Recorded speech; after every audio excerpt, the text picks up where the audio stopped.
And Town Board, you're live. Good morning, everyone, and welcome to the June 6th work session of the East Hampton Town Board. Carol, would you please read the roll call? Present. Present. Present. Present. Please join me in saying the Pledge of Allegiance.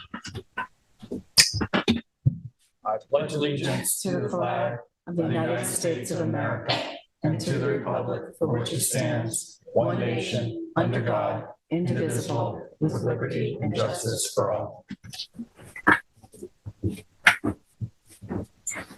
Today, we'll start with a public portion where any member of the public may address the board on any topic. We ask that you please keep your comments to 3 minutes or less.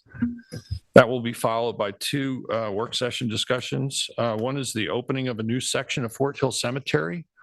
And we also will have the 2022 annual police report with Chief Sarlo. I do have a list of folks signing up to speak. Patricia Curry, you're the first.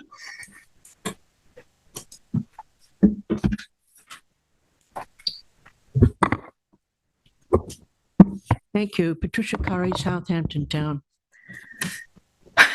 Yes, I live in the town of Southampton. I am both your neighbor and one of tens of thousands of aggrieved victims of your airport operations. Southampton has its own airport, and Hampton Bay's residents deal with the trash that comes from that. They don't need your town's aviation trash. Southold does not want a toxic airport, and they don't want your airport trash either, nor does Shelter Island or Riverhead. The statement we've often heard, "Oh, we have nothing to do with transition routes to the airport," is as hollow as it sounds. We heard that claim decades ago, and it was hollow then, and it was disproven on tape. Your modus operandi for 2023 was made clear at the May 16th meeting. We learned that the goal was to alleviate noise over East Hampton residents, primarily on the South Shore, the very area where many airport users live. They are the abusers of our quality of life. They need to feel the torment and the pain of your airport. Please stop dumping your toxic airport trash on the disenfranchised. Your administration, and the one before that, and the one before that, and the one that took FAA money, left your town with a legacy of shame and the reputation as a pariah of the pariah of the East End, all because of your airport.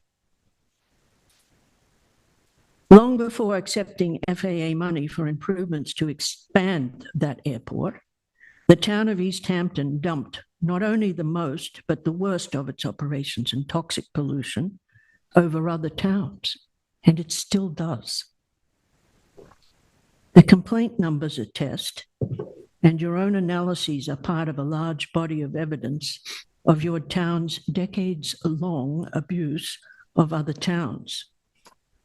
East Hampton is actively aiding and abetting the burning of hundreds of thousands of gallons of deadly fossil fuels every year and profiting from the sale of it at East Hampton Airport. That is not a climate-smart move. Shame on you. Your airport operations daily impact the health of not only of those living closest to the airport, but across the East End. We live in a cancer corridor.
Hello, everyone on our phone lines who currently called in and everyone listening to the channel. I just wanted to give you an update. This is Jason Nauer over here at LTV.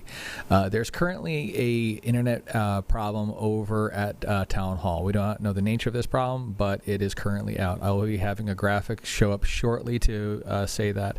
If you wish to speak on the public portion, I highly suggest that you go there in person. We are doing the best to rectify the situation, and we will have it back up as soon as possible. But again, this is not on LTV's end. We don't know exactly where the problem is coming from, but thank you very much.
Gonzalez. We Hey, met John? at the, that event at Success. You want to get John? Pleasure. Thank you.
Family or work?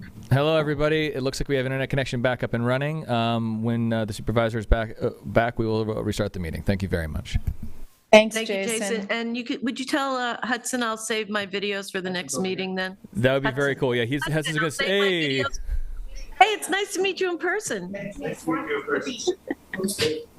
I'll save those videos for the next meeting. I'll put it on as a topic. Thanks. We don't want to play around. Oh, yeah.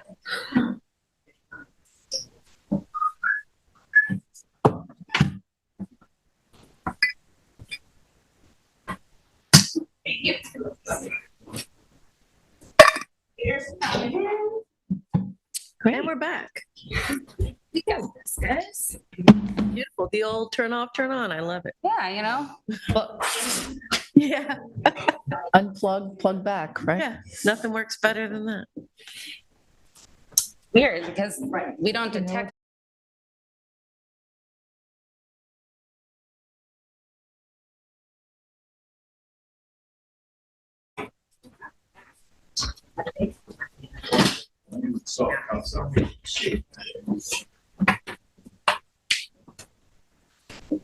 I don't know if it goes on. Okay, LTV, are we back live feed? Let me just make absolutely sure that everything is still up and running, and I'm just double checking our broadcast right now. Okay, broadcast is.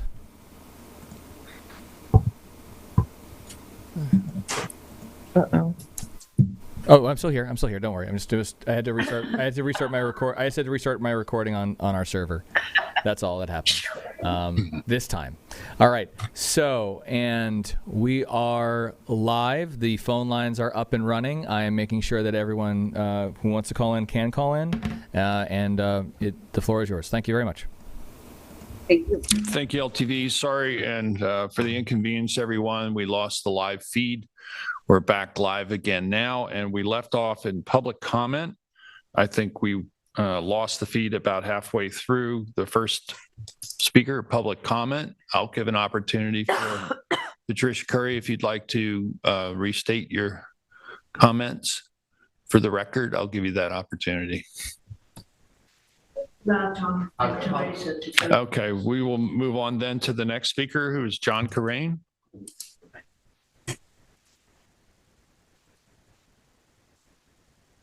Hi, good morning, John Corain, Sag Harbor. Thank you for the opportunity to speak with the board this morning. I'm simply going to read a letter from my town supervisor and council people regarding the recent reinstatement of the November route. This is a letter dated May 31st. And it is not often easy to get something done quickly, but this one happened swiftly on the heels of the announcement. And it's to you, Peter, and it says, on behalf of the residents of town of Southampton, we write to voice our deep disappointment in discovering that the quote November route will once again be in operation in the East Hampton Airport this season. The decision to favor the November route will divert helicopter traffic squarely over the South Fork, negatively impacting our most populated hamlets of Hampton Bays, and also concentrate noise pollution in Watermill, North Sea, Noyak, Bridgehampton, and other areas. Last year, the closing of the November route was a workable compromise for residents of both towns. To have this route once again operational in 2023 is contrary to the spirit of cooperation and respect for all the residents of the region. The physical boundaries that separate us should not blind you to the very real regional implications of what reopening the November route entails. As you continue to monitor airport operations, we ask you to consider the suffering of these Southampton residents by minimizing the use of the November route. We urge you to take whatever action you can as the East Hampton Town Board Supervisor, and I would add, and council members, to ban or limit the November route and to require helicopters to fly routes that are mainly over water or less populated areas. This would reduce the noise on our communities and greatly improve the quality of life for thousands of East End families, regardless of which side of the town line road they reside. And that is signed by Supervisor Jay Schneiderman, council persons John Bouvier, Rick Martell, Cindy McNamara, and Tommy John Schiavone. So I will just echo that as also a member of the board of the Noyak Civic Council. Noyak certainly has had a very tough few weeks with the helicopter traffic, and I just want to remind the board that in addition to the helicopter traffic, because of the way the runway is laid out, we also get jets and we get seaplanes and we get the private planes that fly in. So last year, having the relief of most of the helicopters not coming over in no way eliminated all the other traffic that we get in Noyak. So again, I know you're focused on trying to get control of your airport. I know there's a lot of litigation around it. But I would ask your consideration in reviewing whatever influence you do have over these routes to try to help us out in the town of Southampton. And again, thank you for the opportunity to always speak to you as a board. Thank you, John. Next up, we have Fran Seada. Hope I said that correctly, Fran. Morning. I'm actually here today. I'm sorry, could you just pull the mic down a little bit and just restate your name for the record? My name is Fran Saida. Saida. I am actually here today just to discuss what is happening at the beaches and the bays as far as dogs are concerned. I have been to the beach 4 times last week, so it is in season now, and it's completely out of control. I have all of the regulations as to what people are supposed to do with their animals. I have called the town multiple times because of things that have involved me with dogs at the beach and guests that I've brought to the beach. And they said, well, there were signs and so and so. No one reads the signs. No one follows any of the rules or regulations about where dogs are allowed. People get to the sand from the parking lot, the leash comes off, and the dogs take off. And they are running all over the beach. They are defecating and urinating everywhere. I don't know about you, but I do not want to sit in sand where dogs, even though they may pick it up. Most of the time, I do see people picking it up. They're not picking up the sand the dog is defecated in, and the dogs are urinating all over the place, and that's not being picked up. And the other thing is at the bays, the dogs run down to the lifeguard chairs, urinate all over the lifeguard chair, and that's their post. As soon as they come to the beach, that's where they go. I even had that discussion with one of the lifeguards who came down to the bay at Albert's Landing, and I said to him, I don't know if you know this, but your lifeguard chair is where the dogs do most of their urination, or else run up in the greenery, the grassy areas. And I know that there are restrictions. If people aren't allowed in the grassy areas, from these regulations, it says that if the dog is being traversing through a restricted area, they must be manually restrained with a leash. And the 4 times I was at the beach this year, and I'm not even going near what went on last year, this year, no one has had their dog on a leash. So while I've been at the beach, sitting at the beach, the dogs are running all over. They all come up to you. They're jumping on you. I had a dog come up from behind me and completely just licked my face. I didn't even know he was coming, just licked my face, stomping all over your towels and things. And a dog, actually, there was a sweatshirt hanging on a chair, urinated on the sweatshirt. Okay.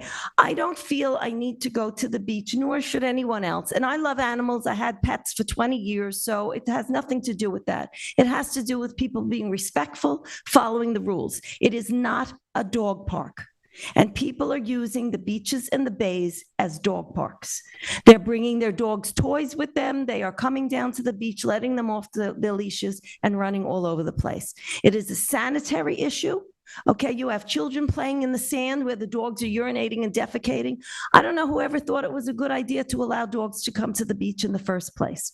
I think environmentally, it's horrible. Okay, because we're being exposed to, all their germs and everything else while we're sitting in the sand, and their behavior. And I don't blame the dogs. It's the owners. Their behavior is out of control, and the owners could care less.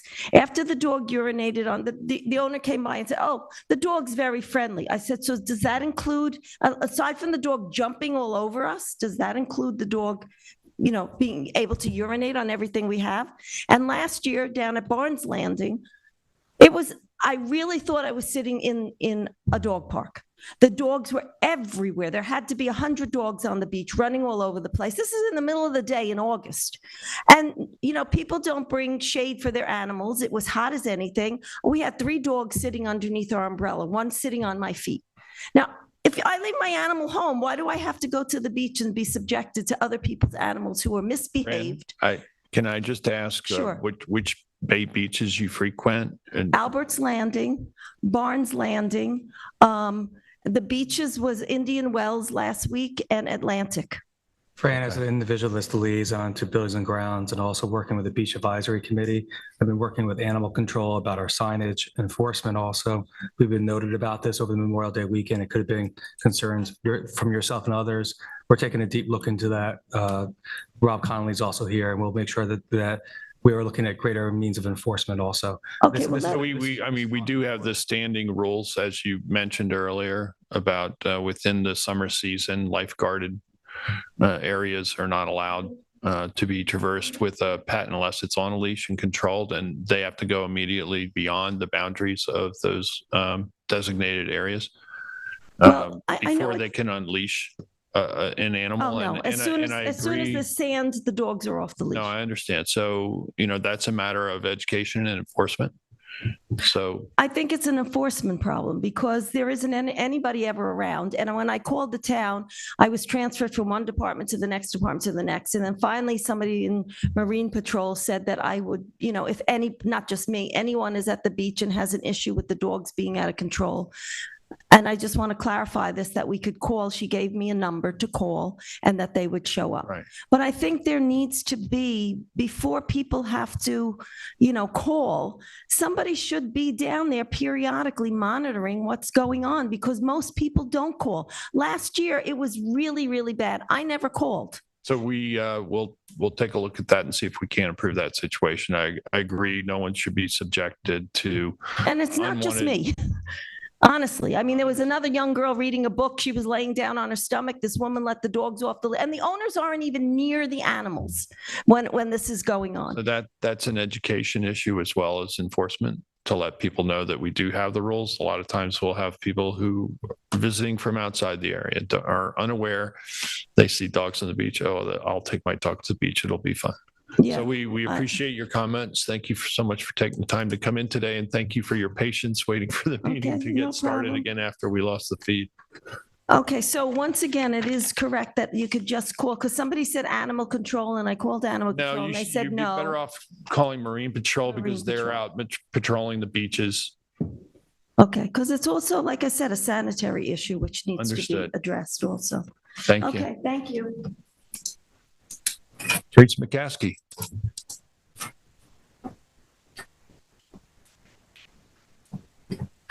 Good morning, Teresa McCaskey with the South Town Aircraft Noise Committee. Kind of came here with a blank piece of paper because there's so many issues. I haven't been here in a while in person, but I'm making the trip all the way from Atatuck. I was equally disturbed by watching the work session that included the Eastern Region Helicopter Council and our airport manager, which I believe there's conversations that are done behind closed doors, not necessarily accusing the town board, but these types of conversations as stakeholders, we need to be brought to the table to the conversation. And for years, we haven't been. So once again, we were not brought in to discuss routes, which is a horrible word to use, but routes are what are used to get in and out of this airport. I feel like we've kind of gone back a couple of years because, we've heard from the Eastern Region Helicopter Council for years, oh, we cannot fly through JFK airspace. Yes, they can. They just don't want to do it. They don't want to get the clearance. It can be done. Well, we have fog on the South Shore, so we got to come the North Shore route. Well, we get fog on the North Fork. I wake up plenty of mornings and I have fog on the North Fork. So, we're not much different than the South Shore. I do understand about fog rolling in and off the ocean at times. I understand that. But, for so many years, we were affected by the FAA Long Island North Shore route, which is very, very discriminative. We were told that no flights can go in and out Sierra, and they did. They went last year. And we finally got some relief. And this year, it's kind of back again. Now we're getting the seaplanes. Blade is sending seaplanes via the old route, cutting through, basically like Wading River.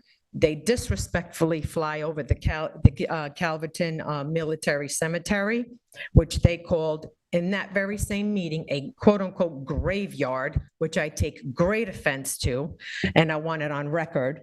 They then come through the exit between Laurel and Jamesport. It's the exit to come then through the folks, our neighbors in Southampton. So I have done what has been suggested. I have called the helipads. I have called the manager at the seaport in New York City. I have emailed Eastern Region Helicopter 3 times to specifically ask for the helicopters that are flying in and out of this airport, which are Sikorsky S-76 helicopters, whether or not they have been retrofitted with crash-resistant fuel tanks. I have yet to get a response from the Eastern Region Helicopter Council. And that started, I had that was since the May 16th meeting. So to try to communicate to certain organizations, they are not that willing to listen. I have called Blade. I have requested that I be recorded on their line to make it clear that they are not to transition over the North Fork. Although Rob Weisenthal from Blade said, oh, no helicopters fly over the North Fork because they're noise sensitive. Yes, we are. Yes, we are. I've been out here. I've been at this since 2008, and I'm requesting for there being relief, and to believe that sending flights via the Echo to Orient is going to solve this issue. It really isn't, because even though Jim Brundage had posted on there that they're going to fly at 3,000 feet or 3,500 feet, I can tell you right now, they're not doing that. They are not hugging Plum. And Adam Irving from Orient specifically went to Jeff Smith at the Eastern Region helicopter meeting that was held, I believe, 2 years ago, and said we needed to at least have a 5-mile buffer. We haven't seen that either. And I understand that, again, that the town board is not responsible for that. However, I'm expressing to you the frustration and what's not happening when we do talk to the players, when we do go back. I've called airport managers, and what I do get back from some of the airport managers, which I most recently called in Connecticut, that gentleman said to me, I will speak to that company. And it's one of the ones I've brought to this meeting many times, Zip Aviation, because they are just horrific to work with. They do not want to try to be cooperative. They do, and yet Blade continues to work with Zip Aviation. Okay, so I have checked all those boxes by sending emails. Many of you have received my emails. I have called, I have emailed, I have called the 800 numbers, and I request to be and yet we still are not getting cooperation. So something else further needs to be done. And I want it on record because some of the local newspapers totally want to omit the fact that this is a serious issue, and it doesn't just apply to East Hampton Town. It applies to people. We are your neighbors. We live to the north, and yet those routes are put over our communities. Our beaches are destroyed. Our wineries are destroyed. Our backyards are destroyed. It's just impossible to try to enjoy the area that you pay taxes for and wish to live in beautifully. And what gets me is, I actually laugh now, is when pilots say, oh, I guess you shouldn't buy next to an airport. I live nowhere near the airport, whether it's East Hampton Airport. We get flights to Montauk. We get flights to the Southampton Village helipad. We get flights to Gabreski. I chose Mattituck for what it offered.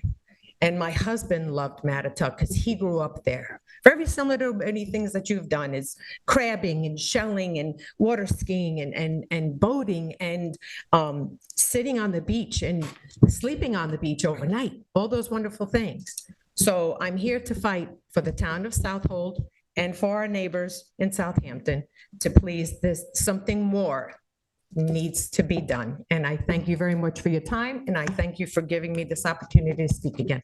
And I said that all without it being written down. Thank you, Wow. Teresa. Thank you. Thank you. Teresa, would you just, I didn't get it clearly, the name of the Southold organization again. I just want to make sure we hear that. Yes, Southold Town Aircraft Noise Committee. Thank you. Thank you again for your time. Thank you. I don't think we have any other members of the public in the room. Do we have any callers on the line? Yes, we do, and I am unmuting the callers right now. We only have one caller right now. Hello, caller ending 6412. You're on the air. Yes, thank you. Good morning, Town Board, or afternoon. I noticed you had trouble with the show coming from Town Hall, but I'm glad to see you're back. It's Rona Klopman, and I'm calling as a resident of Amagansett. I am very, very happy to see that the Wounded Warrior Project has come back and is now at the firehouse in Amagansett. It's a really appropriate place for it, and I think it's in July. And I have a suggestion, because I know our barbecue is held yearly at the firehouse with loads of people coming, and people are allowed to park in that big parking lot. They're allowed to park on Montauk Highway, and I think it would be nice for the town to extend as a gesture that there should be additional parking for the disabled veterans on Montauk Highway directly in front of the firehouse. And my husband was a veteran. I appreciate what veterans have given to our community, and I support the Wounded Warrior Project. And I also know that many of them bring bikes. You know, it is a bike-a-thon, and it would be helpful to use the Amagansett parking lot as additional overflow parking, because the Amagansett parking lot is closer to the firehouse, than what the permit committee has allowed the overflow to go to 555. It's much further away for veterans, and I think it would be a nice gesture on the part of the town to really extend priority to these veterans who have really sacrificed a lot for our country and allowed them to park closer to the event. So hopefully the town will take that into consideration.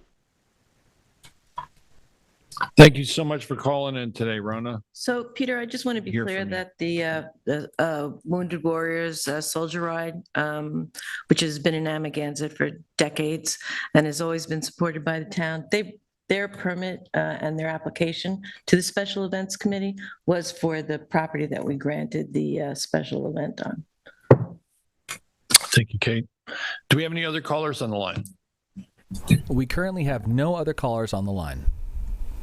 Okay, well, then we'll get started with our topics to discuss today. We have Elise Prado from Fort Hill Cemetery Board, our director of that board, discussing opening of a new section of Fort Hill Cemetery. And Elise, I've gotten a aerial shot of the cemetery place there. I have to say, it is a very beautiful spot. It has a lot of historical context as well, which I know you're well aware of, but the views from there are really spectacular and not a bad resting place for those who have left us.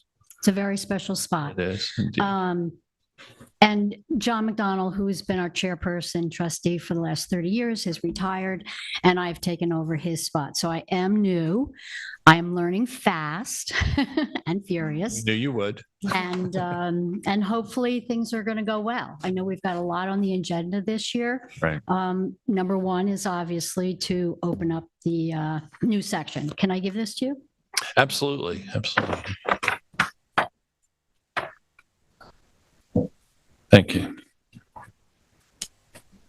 It's really the first several pages. That's the new section with the map,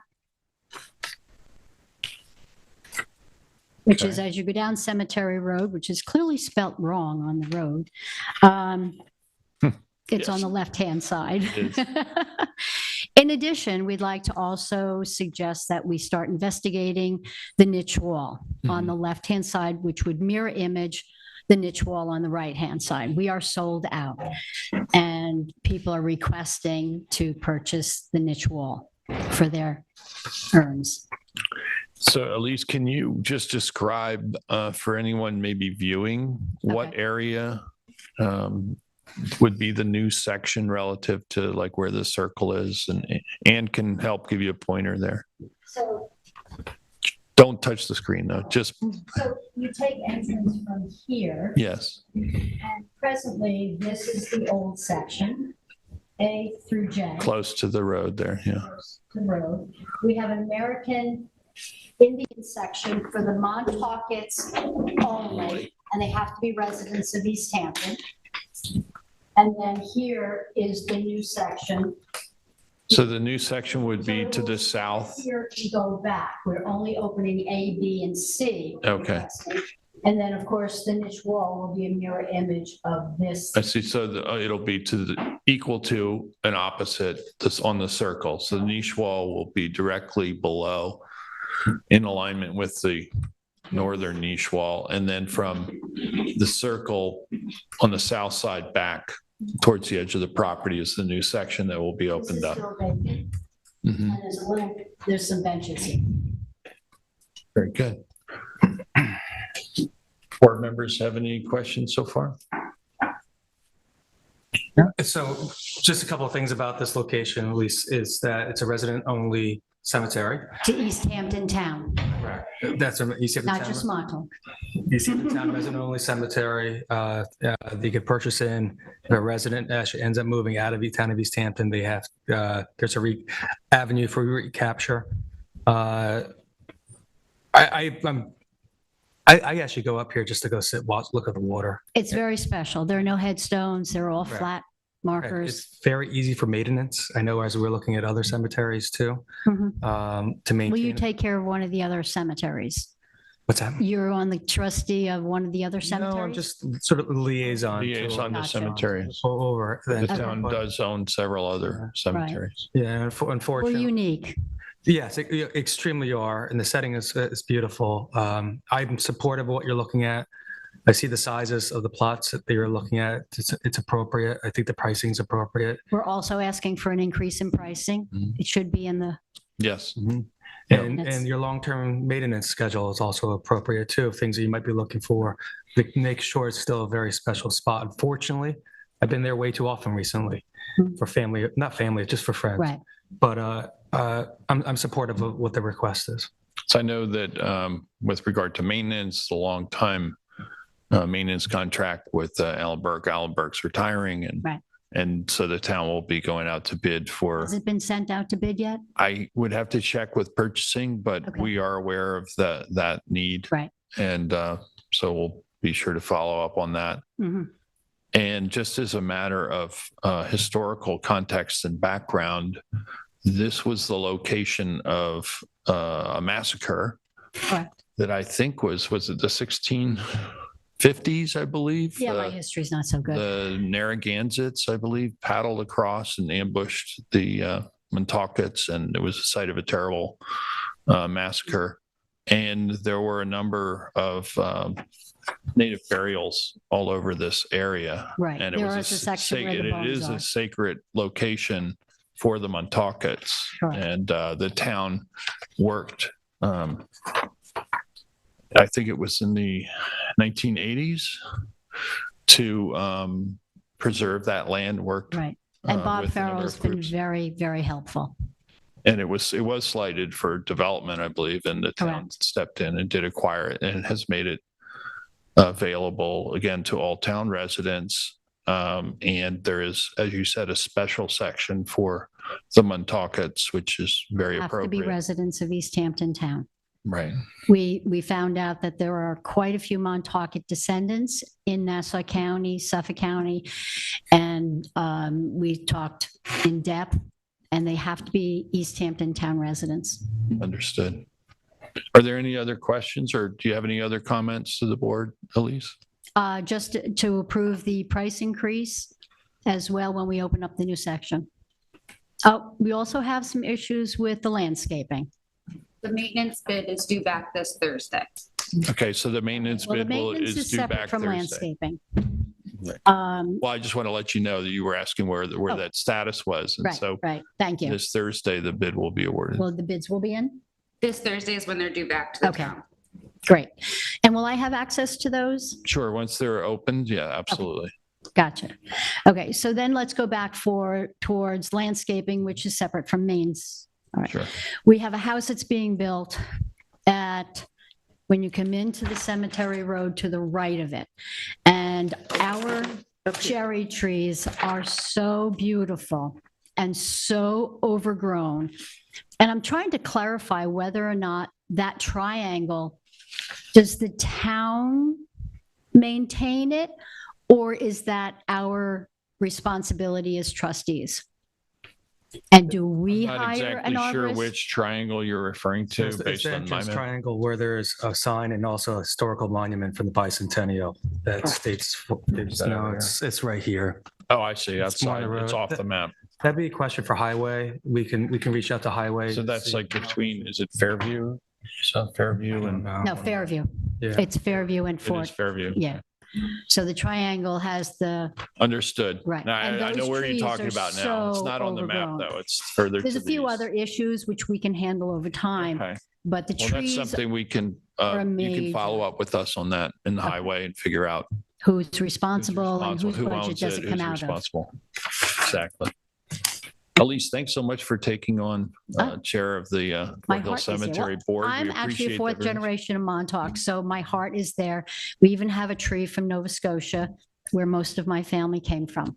So I'm Well, proud to no do one better this. than to lead the group. Thank you so much. Okay, thank you. That brings us up to Chief of Police. Chief Mike Sarlo is here to give us the 2022 Annual Police Department Report. Welcome, Chief. Morning. We're getting into your busy season now. Absolutely. So appreciate your patience and your ability to stick around, even though we had some technical difficulties today with the broadcast. Of course, we were a little late getting to this presentation and report this year, but better late than never. It's actually pretty good timing to go over our year's activities and pretty much how we focus our work and the bulk of where our activity lies as we head into our busiest season. So it's actually fairly timely. So 2022 saw a dramatic increase in our department enforcement activity as we have begun a return to normalcy in our daily patrol operations. Fully coming out of the pandemic and all of the varied duties and shifts in direction for our police activity has directly related to COVID guidelines, as well as protecting our officers and the public. Our standard patrol activity and a renewed effort to focus on traffic safety have returned. We have seen over a 40% increase in traffic summons and DWI arrests. And this is the direct result of our patrol officers focusing on the safety of our town roadways. Arrests for aggravated unlicensed operation have spiked as many motorists failed to pay traffic fines or have been skipping court dates. Increased traffic stops for routine violations tend to result in more arrests for this offense. We take this opportunity to remind everybody to pay attention to the return date on routine traffic tickets, stay up with all correspondence from the court or DMV, and stay in contact with your insurance providers. Lapses in insurance or tickets being reported to your insurance can cause issues for the status of your license. So we ask everyone to work with us on that. The aggravated unlicensed arrest is a big inconvenience for the public, and it does take our officers off the street. However, it does ensure compliance with DMV guidelines and gets people. We'd rather see fewer of those, and we'd rather inconvenience the public less. We work together on that. Our standard daily routine response to calls for service continues to see increases in cases of fraud, identity theft, larcenies, and sex offenses. While our overall numbers are increasing, the total number of offenses is relatively low on the crime index based on our overall population. We continue to be a generally safe and secure township, yet we must all work together to protect property, remember to lock our doors, lock our vehicles, remove valuables from our vehicles, and report suspicious activity. We continue to focus many of our efforts on improved community relations and embrace the recommendations of the Police Reform and Reinvention Committee. By offering numerous community safety and informational sessions, participating in open forums, working directly with the schools to address cybersecurity, drug and alcohol trends, and helping community members, all community members from students and parents to senior citizens, understand crime prevention and minimize safety risks, we continue to promote public safety and a positive relationship with the entire community. Drug take-back days have resulted in hundreds of pounds of unwanted medication disposed of properly and safely. Child safety seat team inspections have assisted numerous residents ensure that their child safety seats are installed properly. Social media awareness forums have helped many understand the dangers and risks posed by many popular phone apps. Narcan training sessions have helped train many local residents on the administration of intranasal naloxone to reverse the effects of an opioid overdose. We continue to be a heart saver training center, offering CPR, first aid, and automated external defibrillator training programs for the community, and remain committed to working with the community in many positive ways. With over 25,000 interactions with the public, we are proud that our longstanding commitment to training, professional service, and de-escalation helped lead to just 10 use of force incidents and only 4 civilian complaints filed in 2022. Training and evaluation of procedures and operations continues to be among our top priorities as an agency. 2022 saw us successfully complete the New York State DCJS accreditation compliance status, and we also completed a full overhaul and upgrade of our department rules and regulations, policies, and procedures to the new Lexipol system. We have the highest level of in-service training, many certified instructors, and specialized unit trainings for our emergency services unit, police dive team, crash investigation unit, and bicycle unit. This past year, we were also able to add a newly formed unmanned aerial services or drone team and a police motorcycle unit. For 2023, we are in the process of bringing body-worn cameras to our patrol division and hope to host a Citizens Police Academy this fall. These are two of our main goals and objectives for 2023. Quality of life issues such as noise, public urination, open alcohol, dogs on the beach, and other areas of the town code remain a priority for us as well as our Marine Patrol. We work closely with other town enforcement agencies to coordinate our monitoring of and response to important issues impacting the peace and good order of this township. By working closely with the fire marshal and code enforcement, coordinating our resources and utilizing referrals to the building and planning departments, state liquor authority, and other regulatory agencies, our department, as the eyes and ears of the town, outworking 24/7 around the clock, continually seek to ensure the safe, legal, and appropriate use of commercial businesses and public spaces so that the safety and peace of our citizens and visitors alike are not compromised. Our Marine Division, Marine Patrol, handled over 1,378 calls this past year and issued over 1,500 summonses for the town code, parking, and navigation law violations.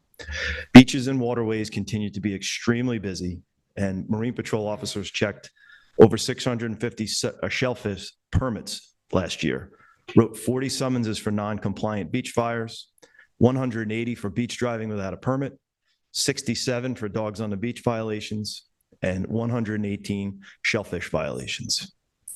Overall, we face many challenges, and we must also maintain our professional focus on criminal investigations and preventative enforcement measures. The work of our officers this past year was remarkable. Life-saving efforts, major felony investigations, narcotics distribution investigations, and even delivering a baby. Bradley Hughes was named our Police Officer of the Year as he attended the most rigorous training program offered, drug recognition expert training, which required a pre-testing requirement and 80 hours of coursework. He came through as the valedictorian of his class and is now on-call officer for all arrests or accidents involving impairment by narcotics, a necessity for our agency. He also saved a life through CPR and Narcan, was involved in several high-profile investigative cases, and was recently promoted to sergeant. I'd like to thank each and every officer who dedicates themselves to the protection of the town of East Hampton. We ask a lot of them. We put a lot on their plate, the expectations of enforcement, patience, professional service, continual professional development, and training, and working difficult hours in service to the community is truly commendable. I'm proud of their efforts. I'd also like to thank the board for its continued support of the police department. We remain committed to community policing, conflict resolution, policing with impartial perceptions, and a devotion to solving crimes while protecting the peace and good order of the town of East Hampton. I thank you for your time today. If you have any questions regarding the report, I'm open. And as always, this annual report was distributed to the press, and it's made available on our website on a link for all to see. And if anyone in the public has any concerns or thoughts, please, my email is there, prominently linked. Get a hold of me. We'll set up a meeting to discuss if anyone in the public has concerns. Question or comments from board Well, members? I do, if you wouldn't mind, Mike. Yeah. So as the liaison to the East Hampton Youth Task Force, I interact a lot with the school resource officers. Could you just go into a little bit of a background on the kind of training our Absolutely. school resource officers receive? Sure. So our DARE and School Resource Officer program is a hybrid program that works together. Our officers attend both DARE certification training and School Resource Officer training. We view this program as essential to our relationship with the youth in the community and our ability to engage with citizens at the youngest level to help improve public safety and develop a relationship within the community with both the students, the teachers, and the parents. The training is intensive.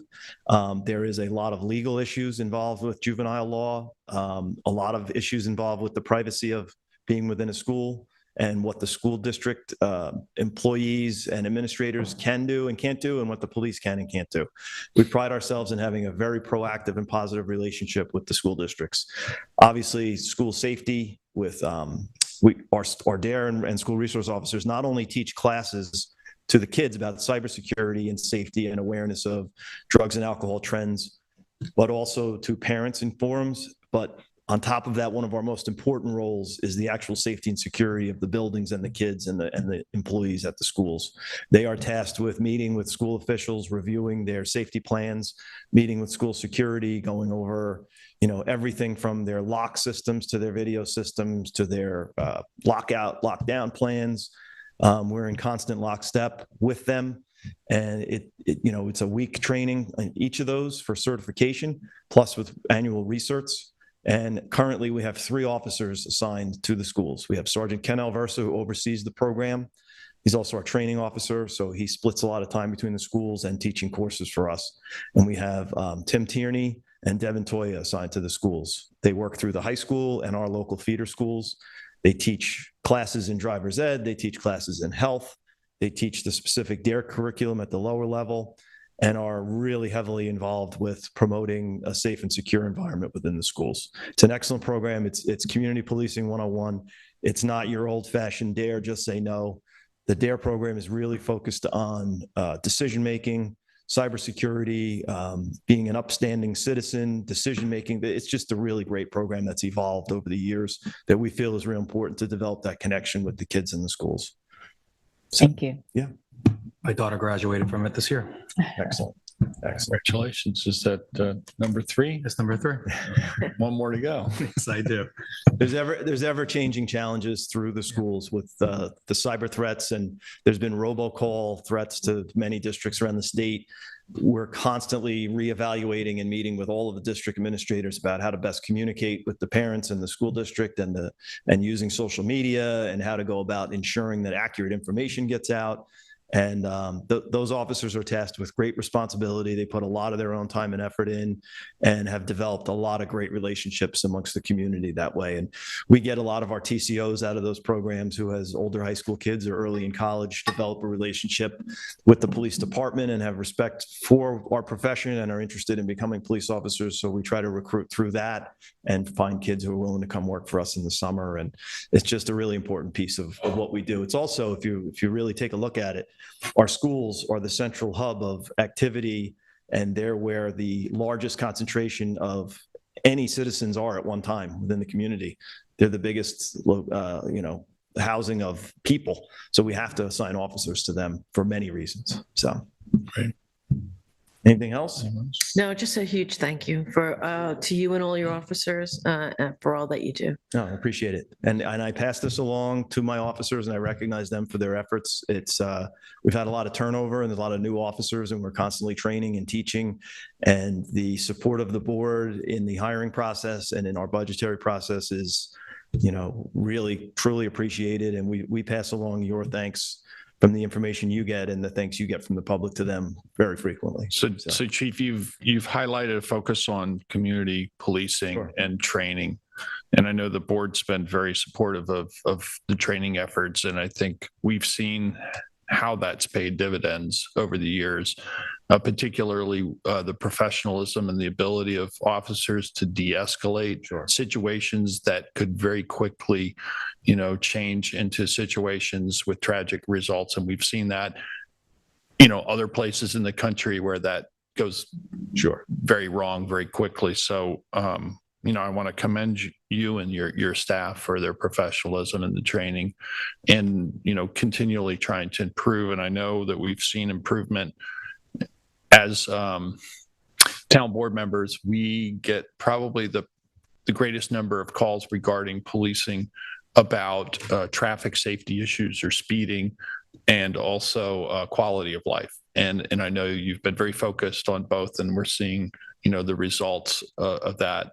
I think most recently with quality of life issues, but also with traffic safety. And I don't know what happened during COVID to people's ability to drive or maintain a speed limit, or just the concept of speed limits or whatever. But I know that's something that holding people to some reasonable number close to the speed limit results in safer roadways. We have a lot of pedestrians, bicyclists, and whatnot all through the summer. So I know that's always an ongoing concern. And we try to get out in front of it this time of year, particularly as the traffic increases and before our call volume really spikes, so that we can kind of set the tone. Despite all of your support and all of our efforts at staffing, when the summer really gets going, we're so busy with call volume that it doesn't leave as much time as we would like for proactive enforcement when you're running call to call to call. So we try to get out in front of it, try to use overtime. We have grant funded reimbursed overtime from the state for some of these things where we just put 1 or 2 guys out to strictly focus on safety in certain areas where we get, we know that there's a lot of accidents or a lot of speeding, and, where we're concerned to really try to make an impact with the community. And we appreciate your support in all of that. Just to follow up on a few of the issues you mentioned too, it's quality life issues are very important to us, and we understand that they impact the community in their day-to-day life far more than what they may see from our criminal investigations. So it strikes a challenging balance in a smaller community like ours to pay enough attention to quality of life crimes or just violations to have enough of that impact to improve people's quality of life while still focusing on and really getting into the criminal investigation and, the meat and potatoes of policing itself. So it's a difficult balance when we have as big a crowds as we have. Additionally, and I'm listening to the woman complain about the dogs. We have 70 miles of shoreline and, several hundred miles of roadway within the town. So spreading ourselves thin and getting into the areas where we need to be is always a challenge. We try to use social media. We use you guys. We use, anything we can to try to get messages out to help educate the public, to help reduce some of the instances. And again, with, through one of the committees I sit on with David is the Beach Advisory Committee, and working together with Parks and Recreation, the lifeguards, Marine Patrol, code enforcement, everybody focusing on how can we improve the quality of the experience? How can we reduce litter? How can we make it safer? And these are things that, as a police department, don't really jump out as being priorities of policing, but we understand how important they are to the community and how by not putting the effort in ahead of time, they can lead to a lot of problems down the road. So, if you look at Marine Division writing these, non-compliant beach fires and 67 dog on the beach call, last year. And it's just by trying to make that effort to create the atmosphere that complying with the town code, respecting others, following peace and good order. It's sort of the broken windows policing model that if we create an atmosphere where we're paying attention to the details, things will improve the quality of life for everybody. So that's our goal and focus. And, that's how we try to focus on things until it goes crazy on 4th of July weekend and we're running call to call and just trying to get it all, Yeah. And I know I really hope the community really appreciates what the challenges are here for the department and our community at large. As we enter into the season, I think you had something like 437 calls on Memorial Day weekend. I think last weekend it was like 221, which is kind of an off weekend. The weather wasn't even very good, and you still had 221. Yes. And I know as you move towards 4th of July week, it's not even a weekend anymore. Not a weekend, 4th of July week, because it's both weekends on either side of 4th of July as well. That the call volume will be quite high, and we ask folks to be patient in those situations. And obviously you have to prioritize between medical aided cases and, somebody taking up 2 parking spaces, No, I appreciate, so we appreciate very much what you all do, keeping us safe. And, I can't be prouder of our police department. I think they're exemplary in every way. And wish you all a very safe and prosperous. Thank you. And we certainly live in challenging times to attempt to keep everyone safe. Yeah, so it's very much appreciated. Anything else, guys? I appreciate everything. Thank you very much. Again, to the public and anybody who, this is online. There's a link to click on, and any questions or concerns, you can email us and, set up a time to have a discussion, and appreciate everything. Take care, guys. Thank you, Thanks, Chief. That brings us up to liaison reports. Kathy, do you have a report for us? I do. I'd like to start my liaison report by saying that I was very grateful, Peter, that you read a statement at the June 1st town board meeting regarding our colleague, council member Sylvia Overby, who has had an unexpected serious medical diagnosis and will be receiving medical treatment this summer. I send prayers of strength and healing for Sylvia and her family at this time of need, as we respect her and her family's request for privacy. I would like to note that in Sylvia's absence, the town board has temporarily designated her liaison liaison roles to other council members. David will work with the Housing Department, Sanitation, and the Business Committee. Kate will work with the Planning Department. I will work with the Arts Council and the Anti-Bias Task Force, and we will rotate responsibility for the Wayne Scott CAC. We look to make a seamless transition to these assignments as we strive to honor Sylvia's commitment and high standards. If residents have any questions or concerns that they have typically gone to Sylvia for, please contact my office and I will see that both Sylvia and the appropriate staff member are notified of your concerns and/or your need for assistance. As always, we are all easily accessible by phone or email to our residents.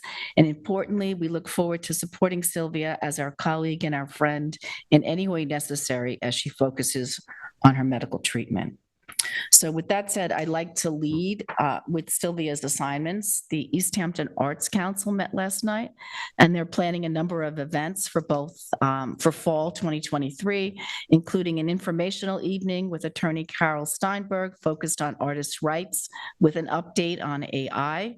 They're also looking to schedule a second creative networking night, and the final dates are to be determined, but they will take place in September and October. They're also working on a fall 2024 art festival for local artists that will tie in with the East Hampton Historical Society. We also discussed that there's going to be an historical guided walk on the art history of Brooks Park tomorrow, June 7th at 10 a.m. It's a collaboration between the East Hampton Trails Preservation Society and the East Hampton Historical Society. It's slated to be a mile walk at an easy pace. And if folks are interested in participating, they should go to the East Hampton Historical Society's website.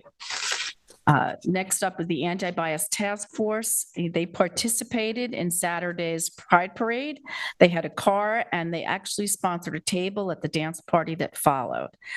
They're also working on the planning for Juneteenth. East Hampton Village Police Chief Mike Tracy briefed me on the tentative schedule, and I'll have more at a town board work session later this month. But please, everyone, save the date. Obviously, it's Monday, June 19th, and the time is to be determined, but it's probably somewhere around 11 or 12 noon. The chief said that there'll be music, food trucks, Hugh King, and other speakers, and we're hoping folks can join us.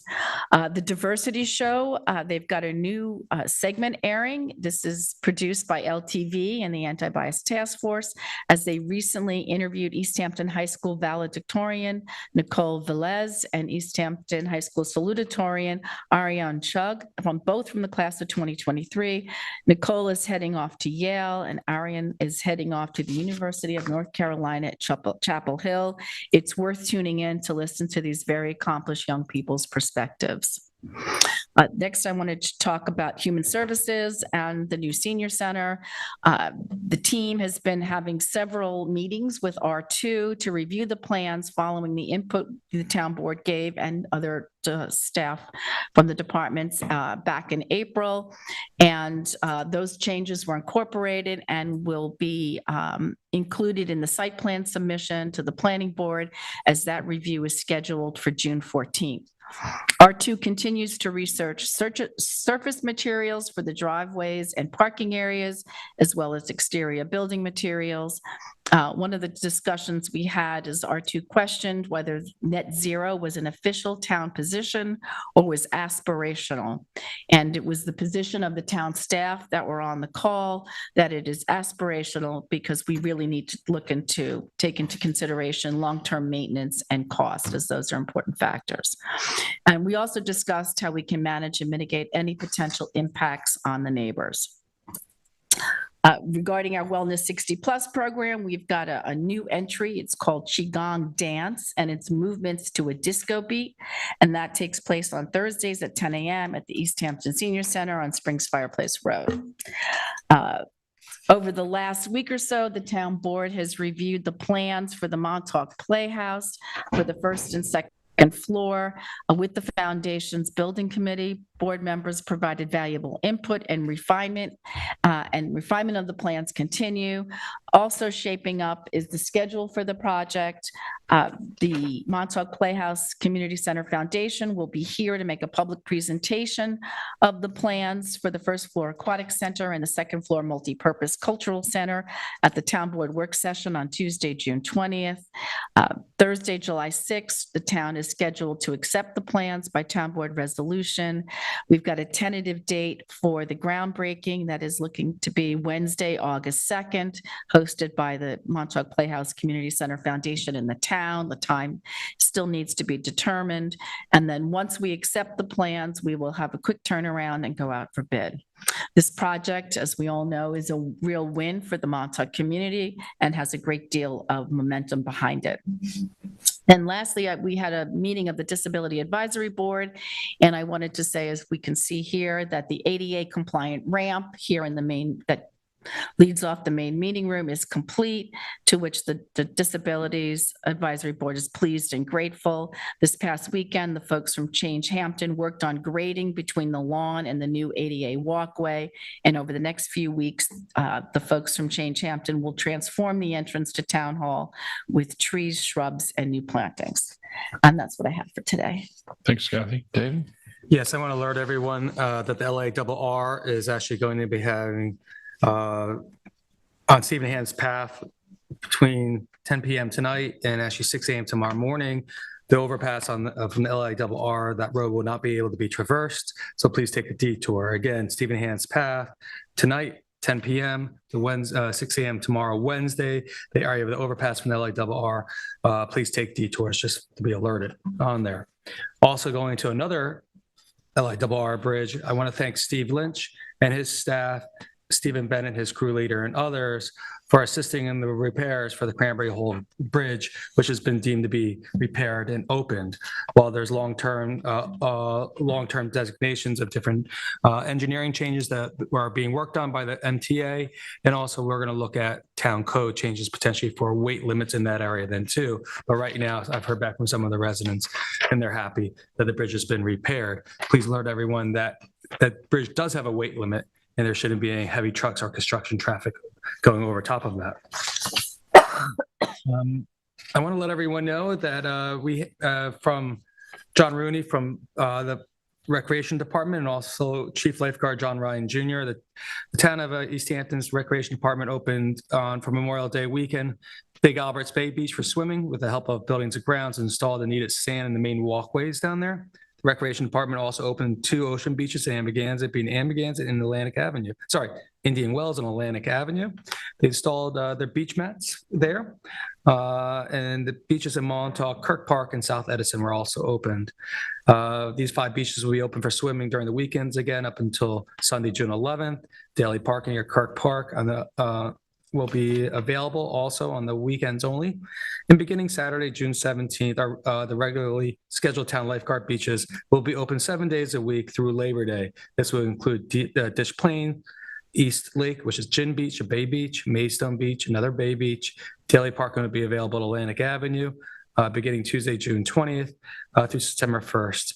Also beginning June 17th, daily parking will be available 7 days a week at Kirk Park in Montauk through Labor Day. The Recreation Department is still recruiting lifeguards for the 2023 season. Please contact the Recreation Department's office if you have a interest or know anyone that would like to join the world-class rescue team. Registration for the 2023 Junior Lifeguard Program, Nipper Guards, and lifeguard training programs are also available on the town's website. My little daughter, 6-year-old, just qualified for Nipper Guards this Sunday. Congratulations. Yeah, she was nervous, so she went to Aunt Cynthia's pool and practiced before nervously, and then she kept the heat on, luckily, but she got through it, and she was very happy on Sunday night. So congrats to little Brooke.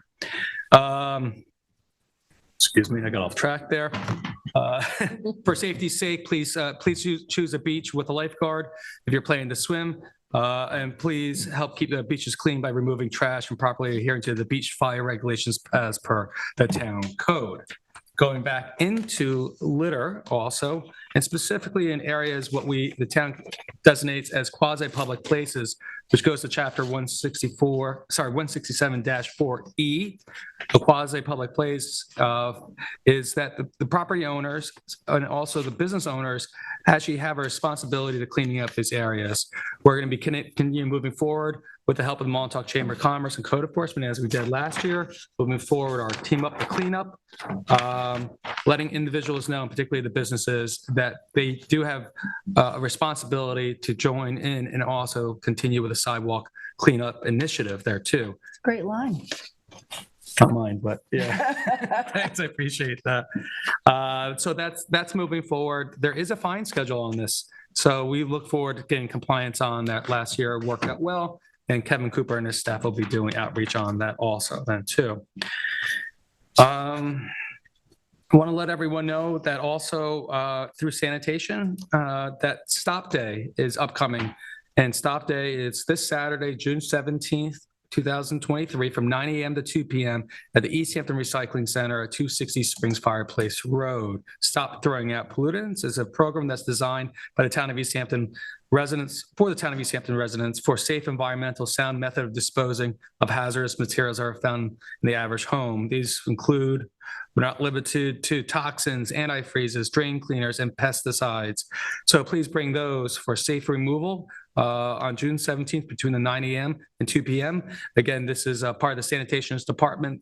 We actually have flyers on the town's website, both in English and also Spanish. I want to thank Council Member Sylvia Overby for always moving this forward on a yearly basis. Is very, very welcomed on there.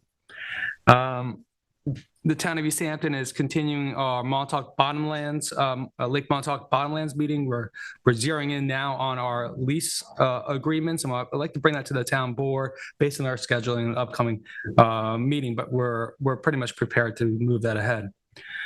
Lastly, the Montauk Citizens Advisory Committee met last night. It was a nice discussion there. We had discussions about staffing for our beaches and enforcement. As we just heard some of that just today from Chief Sarlo. Also, we discussed a little bit about our airport rulings that we recently had, as there's a keen interest because Montauk does have an aviation hub out there. There were concerns about southern pine beetle on the Nat Peak stretch, and either the fire load or also just the traffic safety danger in there. I let the committee know that I actually had reached out to Assemblyman Thiel's office about this, and I will continue to reach out about a global removal, hopefully, of these trees, as some of them are just now falling on the stretch. There was just one last week. I will continue to work on that, trying to get the DOT to try to get a global approach to that. A lot of other things were discussed, were quality of life issues, downtown, just beautification, and that. So I thank the Montauk CAC for meeting on that day. Lastly, that day being yesterday. Lastly, I actually have a resolution on today, and the resolution is on today. It's to accept a donation of 3 AEDs. This will be from David Plotkin. David Plotkin was the individual that actually was resuscitated by the East Hampton Town lifeguards in Amagansett last July. He wasn't actually swimming, but he was actually riding one of those fat tire bikes on the beach. It's a donation of 3 AEDs by his family to the East Hampton Town to be used by our lifeguards and the necessity of life-saving measures. So I thank the Plotkin family for that. And even more so, I thank John Ryan Jr. and his entire staff of town lifeguards for their due diligence in knowing how to be trained appropriately for safety measures and techniques, not just in the water, but also on land. That is a remarkable story, and with a unusual outcome in that he survived that, and tribute to the training again that our first responders lifeguards got. The lifeguards, I don't think it ever performed that the young guards who were involved, and the success rate of resuscitating someone is pretty low, and they managed to have a positive outcome there. So it's great. It's nice that and we'll graciously accept those, and grateful that he had such a good outcome. And that's all I have for the day. Thank you, David. Kate, you have a Yes, I do. Thank you, Peter. report for us? I attended the Wayne-Scott CAC on Saturday, and I'll just do two quick announcements first. The Strawberry Shortcake Festival, and yes, Strawberry Shortcake Festival, I should write this down, it sounds delicious, is When and on where, please? Sunday, June 18th, from 2 to 4 p.m. at the Wayne-Scott Chapel at 65 North Main Street. Adults are $10, children under Say 12. the times again? Sorry, I missed that. June 2 to 4, June 18th. Strawberry I did not Shortcake miss it. Festival, June 18th, 2 to 4 p.m. at the Wayne-Scott Chapel, which is at 65 Main Street, Wayne-Scott. Nice Father's Day present. Yes, it is. Indeed. The Wayne-Scott School District revote is on June 20th, and that'll be at the school from 1:30 to 8 p.m. The Wayne-Scott CAC is most concerned about a number of topics, and I'll list them here. What's happening with the airport litigation, the status of the gun club, and traffic calming measures throughout the hamlet, which, as you know, is our most western hamlet, so all traffic flows through Wayne-Scott. Not only does it stick to 27, but they see abundant beach traffic traveling to Beach Lane, back roads east and west that seem to be more and more known to everybody. The big secret is out on all the back roads, and so they see a lot of east-west traffic, particularly through their back roads and along Main Street past the school and the chapel and other areas. They formed a subcommittee. They also are seeing an abundance of now northwest commercial traffic, whether it's coming down 114 and cutting through or coming from the airport industrial area down Wayne-Scott Northwest Road. It seems to have really increased in that area as well, large industrial trucks. They formed a subcommittee and will present a suite of recommendations. Jose Arandia is chairing that subcommittee. David and I spoke, and I'm hopeful that we'll meet with the committee when they have their suite of recommendations, and we can discuss some traffic calming measures. They also have made a request and a recommendation to add more parallel parking in the northern right-of-way on Beach Lane to accommodate beach parking. So we had a hard stop. There are other topics on the agenda, but there was a hard stop to prepare for everyone going to the Pride Parade. So that meeting was cut short, but these were the main topics that were brought up in the meeting.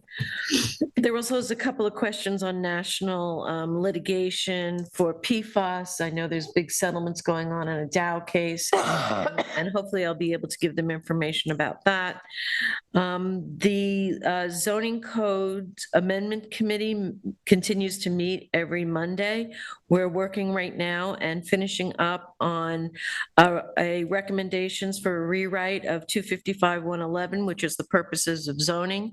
When those purposes of zoning were written, there were many plans that have since been incorporated into the comp plan from when those plans were written. And we have a tentative date of June 20th to do an update and in front of the town board and the public to where we are with that chapter. The Litter Action Committee had a wonderful evening celebrating the creativity of our local students at LTV on Wednesday, May 24th at 7 p.m. Student-made videos were produced through the Girls Gaze and Dude's Eye View workshops, mentored by the Neo-Political Cowgirls and Hampton's International Film Festival, and they were screened during the evening event. They were amazing. I believe that committee will come in on our next work session, the 13th, and give us, we'll show the 3 winning videos, and you will really enjoy the work that the talent that these young people have done. Our first prize winner, for example, Francisco Vasquez, is a 5th grade student at Spring School, and his video, Don't Trash East Hampton, is wonderful. We also had 2 runners-up, and we'll go through the whole program when at the work session. And I would just like to thank Kate Muth, Josh Gladstone, the Hamptons International Film Festival, Mentors, and the LTV team for this wonderful collaboration with the East Hampton Litter Action Committee. Moving on from that, I have some events that are happening at the Springs Library. Tonight is another Meet the Author night. Starts at 6 p.m. and tonight's author is William Maz. The Blacksmith is giving demonstrations taking place this summer and fall on select Saturdays from 10 a.m. to 1 p.m. That's June 24th, July 22nd, August 5th, September 16th, and October 14th. Wonderful presentation by the Blacksmith, and it really takes you back in time. And the amazing creativity of the Blacksmith at that time, the folks in Springs who basically had to make everything that they did. So not only did he make shoes and wrought iron equipment, but also anchors for our fishing fleet. So it's really interesting. The original recycling. The original recycling, exactly. They have Marjan continues Wednesday at 1:30 p.m. I heard it's lively. So if you're around the Springs Library, please check out the Marjan. And Children's Story Time continues each Saturday at the library at 10:30 a.m. And that's what I have. Thank you, Kate. We are inviting the public to join us here at Town Hall this Saturday from 1 to 5 for the 375th Anniversary History Fair, which will kick off a number of celebrations throughout the town, culminating in a September 23rd parade from the Hook Mill to the high school, which also coincides with their homecoming. It's going to be a great event. We have 14 different confirmed community organizations who will be here, various libraries. We have Amagansett Library, the Post 550 VFW, the East Hampton Farm Museum, Amagansett Village Improvement Society, Parish Art Museum, Springs Historical Society, Ashwell Hall, Springs Improvement Society, Arts Center at Duck Creek, the Montaukets, Eastville Community Historical Society, East Hampton Town Historian will be there as well, Aquaculture Department, and Montauk Library. In addition, we'll have 5 different school districts represented, all but Wainscott are participating. We have 6th graders coming to sing sea shanties. There is going to be food, exotic bowls, Franks and things, and of course the perennial favorite, Mr. Softy, will all be here. We'll have some music. Joe Potter and friends, our very own Chelsea Walker, who's the legislative secretary for town board members, and I'm going to tune up my guitar for a couple songs as well. We have also a lot of activities. Ask a Historian. Hugh King will be taking questions about local history. There will be LTV archives playing here in the main meeting hall, so people can come in and watch on the big screens loops of historical interviews and other fun facts. We'll have a historical scavenger hunt, historical records on display, reproductions of those records, Mad Libs, and trivia. So it's going to be a lot of fun. The ceremony will be kicked off by the Montaukett Women's Dance Group, appropriate since they are descendants of the first inhabitants of our town. I had the pleasure and honor of reading to very small children at Eleanor Whitmore Early Childhood Development Center on Friday. It's something I hadn't done since before COVID. I think 2019 was the last opportunity I had to go and read to the kids, something I enjoy doing every spring. And the last time in 2019, when I went to read, the guest reader somehow turned into Justin Bieber. And the kids all thought that Justin Bieber was the guest reader. So after fielding calls from parents asking if Justin Bieber had actually read to their kids, they thought that was rather funny and forwarded that information to my office. So for about 2 weeks, the staff all called me Justin Bieber. This time, apparently, I got somehow confused with Mr. Rogers. I don't know how this keeps happening, but it was a lot of fun.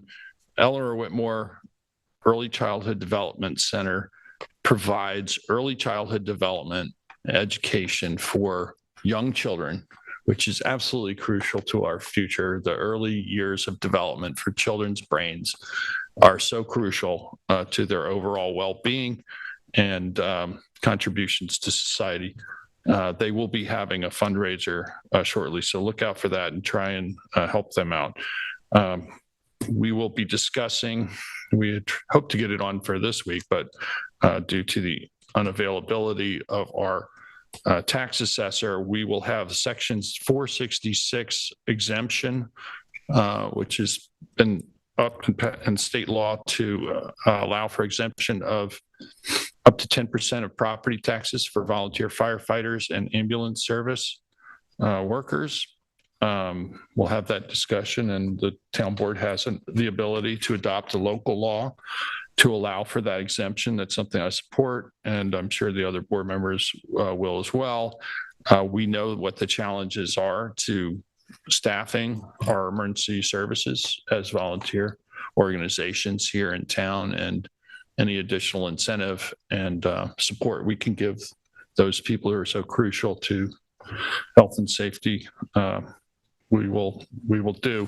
Suffolk County Water Authority has issued a notice.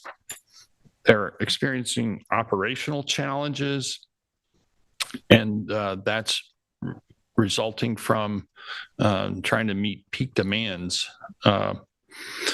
primarily in Southold and Southampton, but it's also affecting East Hampton.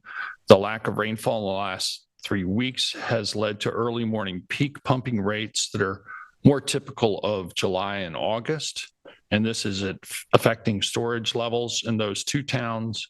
The recovery after the irrigation demand is fairly rapid, but the storage levels back by 10 a.m. But during the peak periods of 3 a.m. to 6 a.m. is when, most people are setting their sprinklers, so they go off, while they're sleeping in the early morning.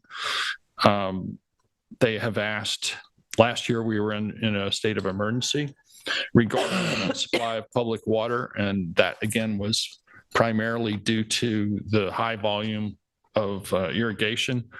The reason this is important to try and address is that it's not just a matter of providing water for showers and whatnot, but should there be a shortage of water and a fire emergency that requires hydrants to be at full capacity, this obviously would create, issues. So the suggestion is to change your irrigation setting. Right now, most people apparently Monday, Wednesday, Friday is the most the greatest demand, because people just set those 3 days on their timers. But they're asking that if they alternate, and some folks choose the Monday, Wednesday, Friday for odd number, street number, and the other days for even. So something to think about here in East Hampton. We're not experiencing that issue yet, but that could change shortly. So not irrigating is also that is also important, and you beat me to the point there. But yes, not irrigating, or irrigating only when necessary, really. So let's see, that brings us up to FEME, the Army Corps of Engineers. The state town staff have been meeting separately, and also we've had a number of meetings now directly with property owners, seeking to acquire easements there so that the sand-only replenishment downtown Montauk can move forward. We're getting very close to our deadline here. To date, we do not have all the easements necessary in order for that project to go forward. We're going to keep working to try and clear a pathway for that.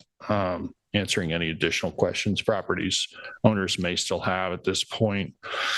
Kathy already gave the update on the Playhouse Foundation Building Committee meeting and the public presentation that will be upcoming work session on June 20th. And then I want to also just reiterate the fact that currently East Hampton Town Board has no ability to regulate our own airport. This ability should have become ours after the expiration of grant assurances, but litigation has prevented us from doing that, and the matter is in the courts. And until such time as we can legally regulate the airport, we cannot determine the operations outside of what historically has been done. With regard to routes that people have discussed, the only routes that are created have to do with helicopter traffic. They are voluntary routes that are set by the Eastern Region Helicopter Association or Committee in conjunction with the airport manager and tower operations. Again, we had expected some relief last year, and the routes were reflecting a reduction in traffic, alleviating a need for the November route. And we all know what happened. The board was not able to move forward with our plans as of yet. This year, because of conflicts with fixed wing aircraft at the airport, particularly with traffic on the Sierra route, the Eastern Region helicopters decided to reinstitute November, again, in conjunction with the tower and airport manager, and to be consistent with FAA regulations regarding the necessary separation of fixed wing aircraft and rotorcraft. So that is the reason the November route was reinstituted. It's not something town boards in East Hampton have ever been involved with directly. We do not set routes. We are not aviation professionals and trained for that. And nor is it appropriate for political entities to be setting such routes. I don't believe personally that there is any fair route. I think that helicopter traffic at the volumes that we've seen are very disruptive to quality of life here in East Hampton and across the eastern end of Long Island.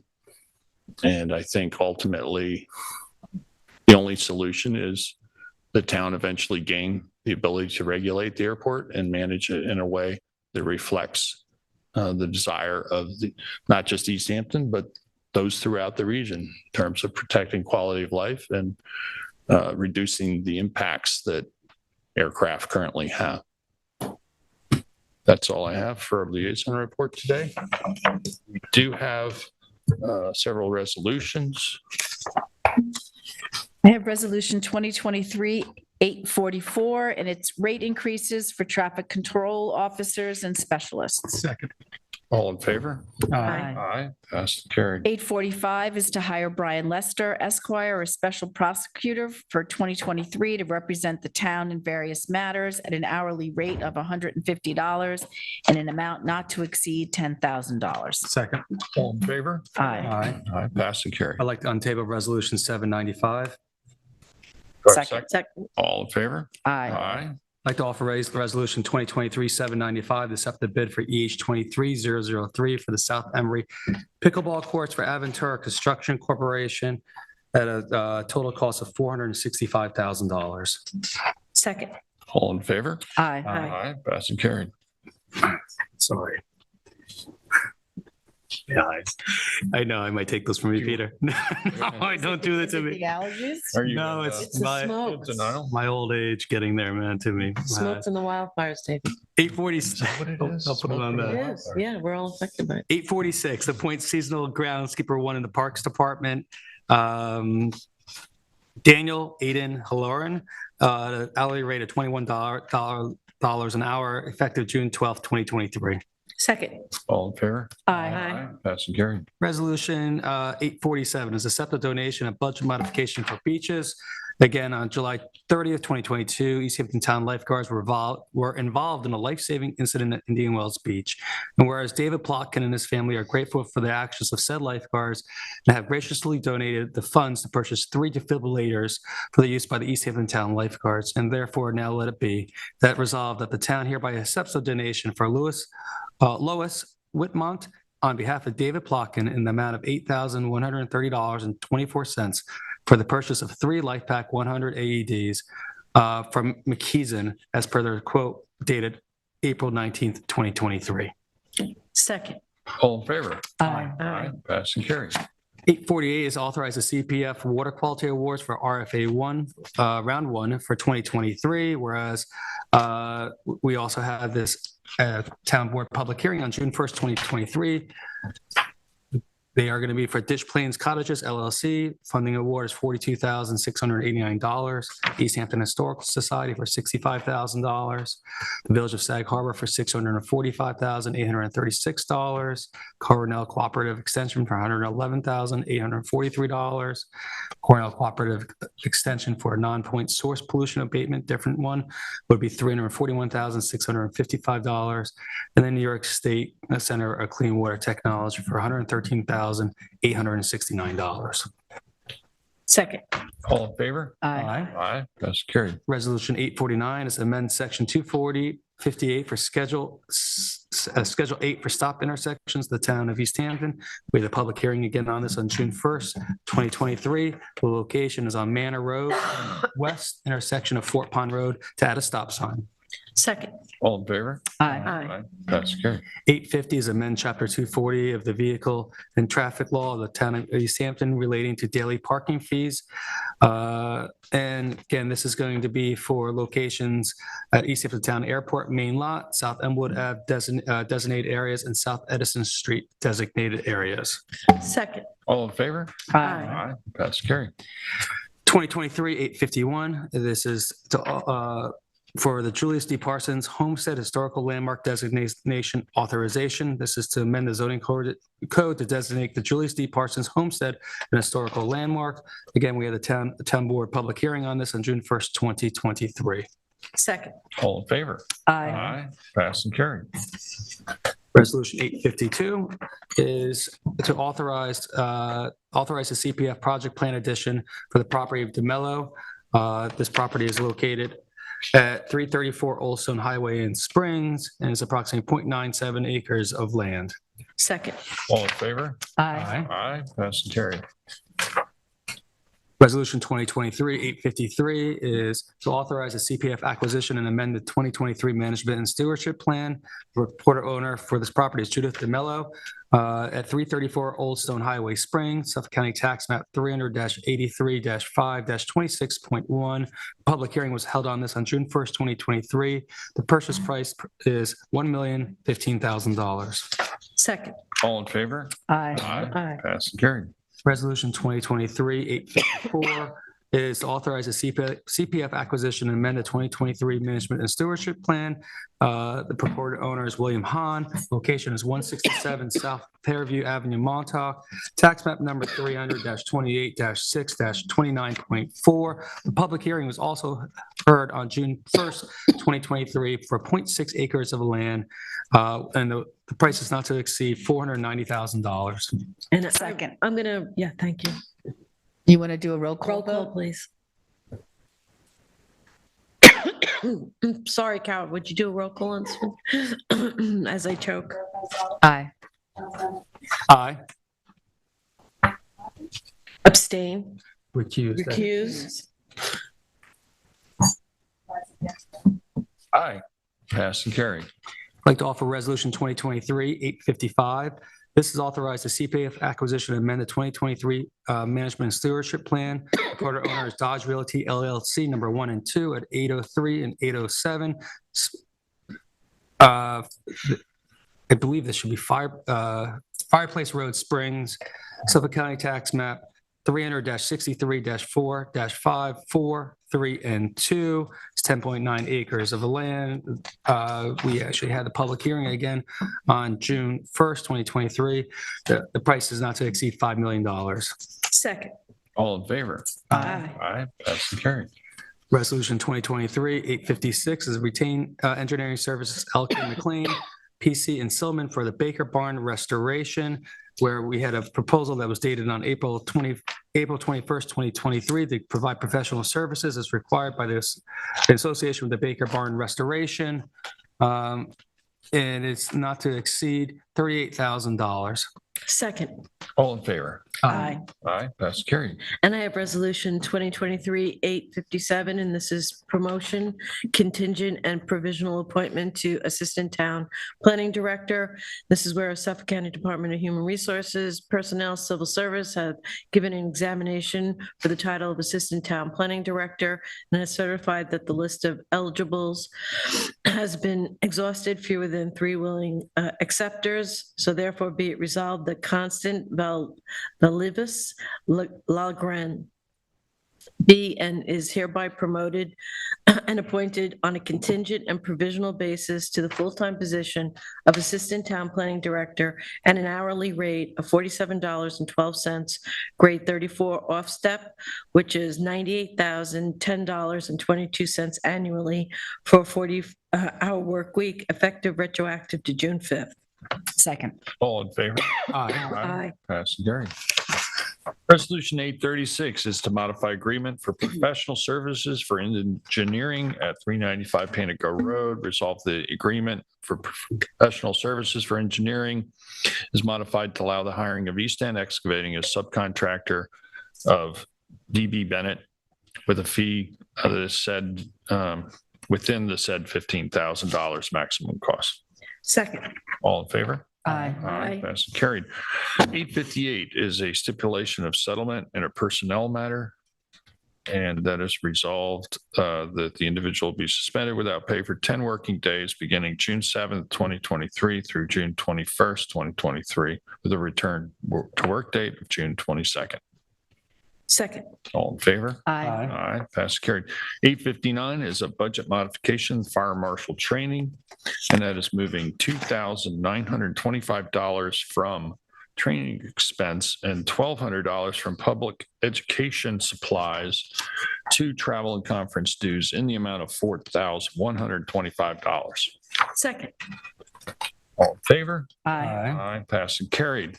Resolution 860 is fire and arson investigation training, Zeladon, and that is for Mario Zeladon, authorized to attend the 2023 Introduction to Fire Investigation Training class, starts July 17th through July 21st, 2023, and continues July 31st through August 11th.